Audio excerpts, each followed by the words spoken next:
राधे राधे दोस्तों। आज हम अपने मथुरा वृंदावन जर्नी के बारे में बात करेंगे और कैसे हमने प्रेमानंद महाराज जी का दर्शन किया।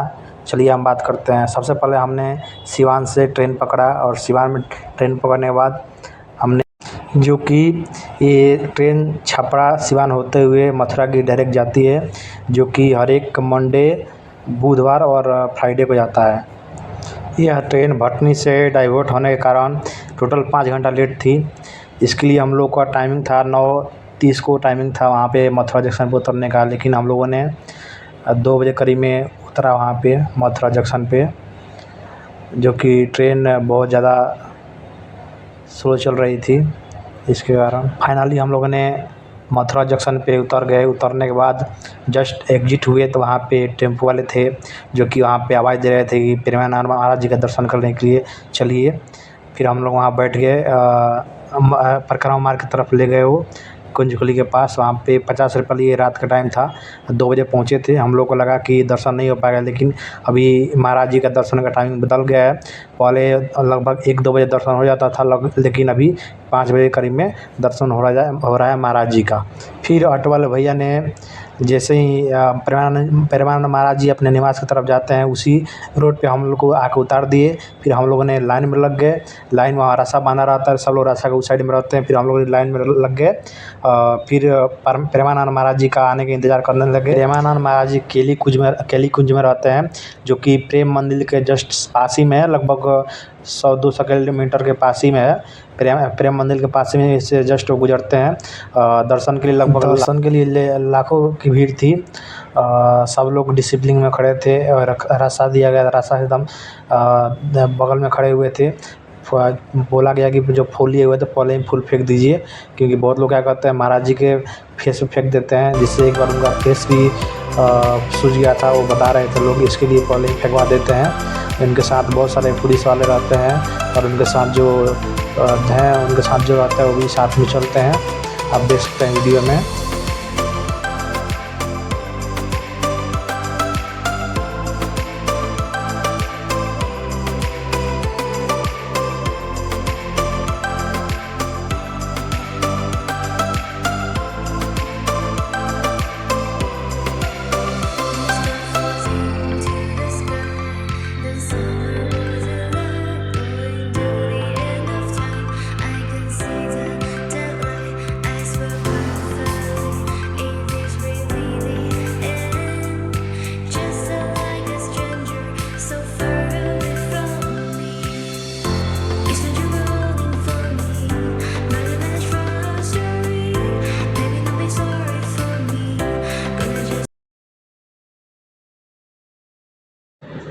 फिर हमने रूम लिया, जो कि प्रेमानंद महाराज जी के निवास स्थान के बगल में ही था। लगभग 10-20 मीटर के आसपास ही था हमारा रूम। फिर वहाँ पे 1000 रुपये में रूम मिल गया था। रूम सही भी था, जिसका टाइमिंग था मॉर्निंग 5 PM से शाम को 5 PM तक इसका टाइमिंग था। रूम सही था। फिर हम लोग यहाँ फ्रेश हुए। फ्रेश होने के बाद से सबसे पहले श्री बांके बिहारी जी मंदिर की ओर चले गए। वहाँ पे सबसे पहले वहाँ हमने दर्शन किए। यहाँ देख सकते हैं जिस होटल में हम लोग ठहरे हुए थे, उसका ये कार्ड दिया हूँ। आप इसमें कभी जाए तो वहाँ पे संपर्क कर सकते हैं रूम के लिए, जो कि प्रेमानंद महाराज जी एकदम निवास स्थान से बगल में ही है। आपको वहाँ से टोकन भी ले सकते हैं अगले दिन बातचीत करने के लिए या दर्शन करने के लिए भी सबसे अच्छा होटल है। हमने बांके बिहारी जी का दर्शन के लिए चले गए। यहाँ बहुत भीड़ था। यहाँ पे 5:45 AM से 12 PM तक खुला रहता है, फिर उसके बाद बंद हो जाता है। आप देख सकते हैं बहुत ज़्यादा भीड़ था। बहुत ज़्यादा मतलब यहाँ पे भीड़ था। बहुत धक्का देते हैं बहुत ज़्यादा, लेकिन यहाँ दर्शन करने का आनंद ही कुछ अलग आता है। आप सबसे पहले यहीं पे दर्शन करें और बोलिए बांके बिहारी। फिर हमने राधा रमन जी के दर्शन के लिए चले गए, जो कि इनका गेट 9 बजे करीब में खुलता है। ये बांके बिहारी जी मंदिर के एकदम 400 मीटर के पास ही है। तो आप लोग 9 बजे के बाद ही यहाँ जाएँ, तब यहाँ का गेट खुलता है। और यहाँ के अंदर में कैमरा फ़ोटो लेना अलाउ नहीं रहता है। तो ये हमारे राधा रमन जी का मंदिर है। यहाँ भी अच्छा है। वहाँ करने दर्शन करने के बाद आप यहाँ आ जाए। यहाँ 9 बजे यहीं खुलता है, तो ये आप ध्यान दीजिए। कि आप आए जब भी तो 9 बजे करीब में आए। फिर हमने निधिवन चले गए, जो कि राधा रमन से 100 मीटर के पास में है। यहाँ पे सारे तरफ से बंद रहते हैं, आप अंदर नहीं जा सकते। जो भी ब्रिज है इसके अंदर आप नहीं जा सकते हैं।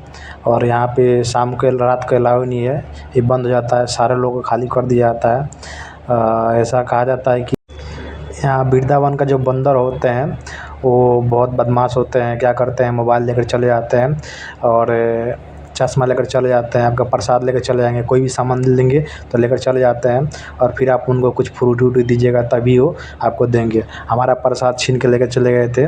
तो यहाँ का जो बंदर है, आप जब भी जाइए तो सावधानी जाइए, क्योंकि कब हाथ से निकाल लेते हैं पता ही नहीं चलता है। जब मैं भी जा रहा था तो पता ही नहीं चला कब मेरे से हाथ में से निकाल लिए। फिर यहाँ पे माता जी का मंदिर है, राधा माता का मंदिर है, यहाँ पे आप दर्शन कर सकते हैं।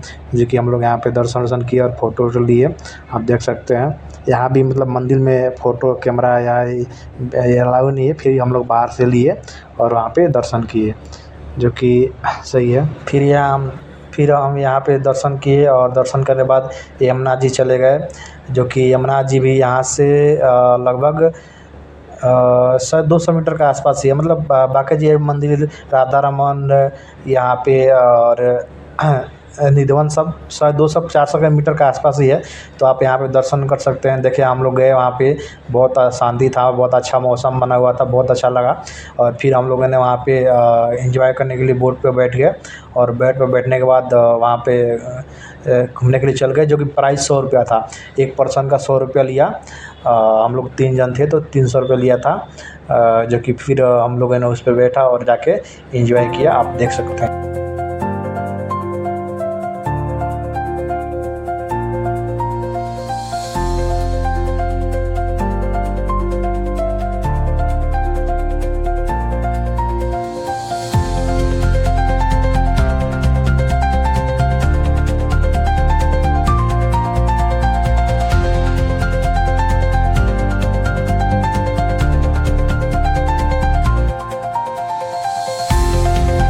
फिर हमने गोवर्धन पर्वत की तरफ चले गए। वहाँ से वृंदावन बस स्टैंड से सरकारी बस पकड़े, जो 35 रुपया लिया पर पर्सन का।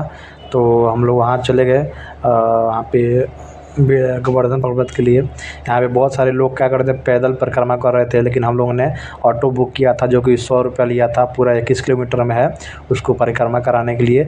और जो आप अगर मॉर्निंग से आते हैं तो पैदल ही कर सकते हैं, जो कि पैदल ही अच्छा रहता है, उसका पुण्य मिलता है। लेकिन हम लोगों ने गाड़ी से गया, क्योंकि हम लोग पास टाइम नहीं था, इसके लिए हम लोग गाड़ी से पूरा परिक्रमा किया। यहाँ 5 मंदिर है, पाँचों मंदिर पे दर्शन किया। और देख सकते हैं बहुत सारे लोग जो है यहाँ पे पैदल ही दर्शन जाते हैं, जो कि बीच बीच में एकदम मतलब छाँव में बैठ सकते हैं, वहाँ बैठते फिर जाते हैं। और आप इसमें देख सकते हैं ये क्या बाउंड्री है, बाउंड्री की उस तरफ है पूरा पहाड़ है और जंगल है, जो कि आप दिख ही रहा होगा। फिर वहाँ पे जो एक मंदिर आया, जो कि वहाँ पे देख सकते हैं। यहाँ के जो सारे मंदिरें हैं वो लगभग 12:30 बजे बंद हो जाती है। वृंदावन के जितने भी मंदिर है वो, जो कि जिसका टाइमिंग है अलग अलग टाइम है, लेकिन सबका टाइमिंग लगभग 7:15 के आसपास ही है, 8 बजे के आसपास से 9 बजे के आसपास है। लेकिन सारे मंदिर दोपहर के 12 साढ़े 12 बजे तक बंद हो जाती है। उसके बाद फिर खुलता है 4 बजे, कोई मंदिर खुलता है 5 बजे, कोई खुलता है 5:30 बजे, कोई चालू रहता है रात को 9 बजे तक चालू रहता है।